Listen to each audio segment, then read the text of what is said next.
Hello बच्चों, चलिए प्रश्न पढ़ते हैं। प्रश्न दिया है वलित या फिर गर्डल्ड पादप में वलय यानी कि गर्डल से ऊपर वाली पत्तियों तक जब जल पहुंचता है तब कुछ समय तक तो पत्तियां हरी रहती हैं, फिर मुरझा जाती हैं और अंत में मर जाती हैं। इससे क्या संकेत मिलता है? तो इस प्रश्न में हमसे एक स्थिति के विषय में पूछा गया है कि जो वलित पादप होते हैं उनमें जब ऊपर वाली वलय से ऊपर वाली पत्तियों तक जब जल पहुंचता है तो वो कुछ समय के लिए तो हरी हो जाती हैं, परंतु उसके बाद वे मृत हो जाती हैं। तो इसके पीछे क्या कारण है? तो इस प्रश्न की जो मुख्य अवधारणा है वह वलयित पादपों के विषय में है।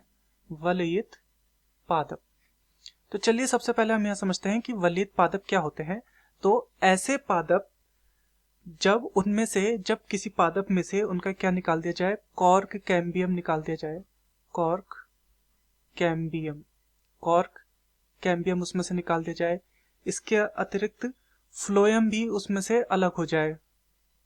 तो जब कॉर्क कैम्बियम और फ्लोएम अलग हो जाए तो पादप में क्या हो जाता है? पादप में एक अंगूठी नुमा संरचना बन जाती है, या फिर हम बोलते हैं वलय का निर्माण हो जाता है। वलय निर्माण हो जाता है। ऐसा जो पादप होता है उसमें क्या होता है?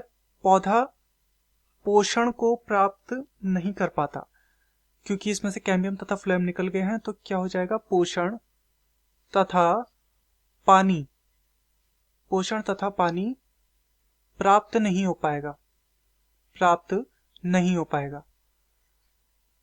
तो ऐसे पौधे में पोषण तथा पानी प्राप्त नहीं हो पाएगा तथा इसकी जो जड़ें होंगी, इसकी जड़ें भी क्या हो जाती हैं? सूख कर मर जाती हैं, सूख जाती हैं, या फिर हम बोलते हैं कि मर जाती हैं। तो ये होता है वलयित पादप। अब वलयित पादप में इसमें हमें स्थिति दी गई थी कि जब ऊपर वाली पत्तियों तक जल पहुंचता है तो वो हरी भरी हो जाती है। तो ऐसा होने का कारण ये है कि जब इन तक जल पहुंचता है, जब जल पत्ती पर पहुंचता है, पत्ती पर पहुंचता है तो उस कारण से पत्ती को जल प्राप्त हो जाता है और पत्ती उस जल का उपयोग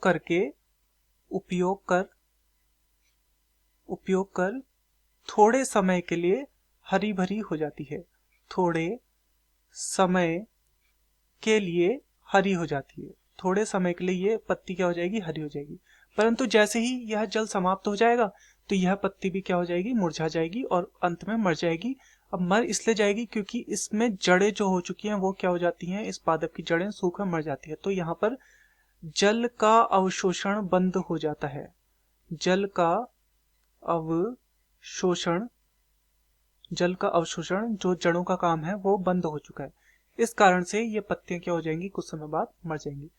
तो इससे हमें क्या संकेत मिलता है? इससे हमें यह संकेत मिलता है कि इस पादप की जड़ें मर चुकी हैं या सूख चुकी हैं। मैं आशा करता हूं आपकी यह समझ में आया होगा। धन्यवाद।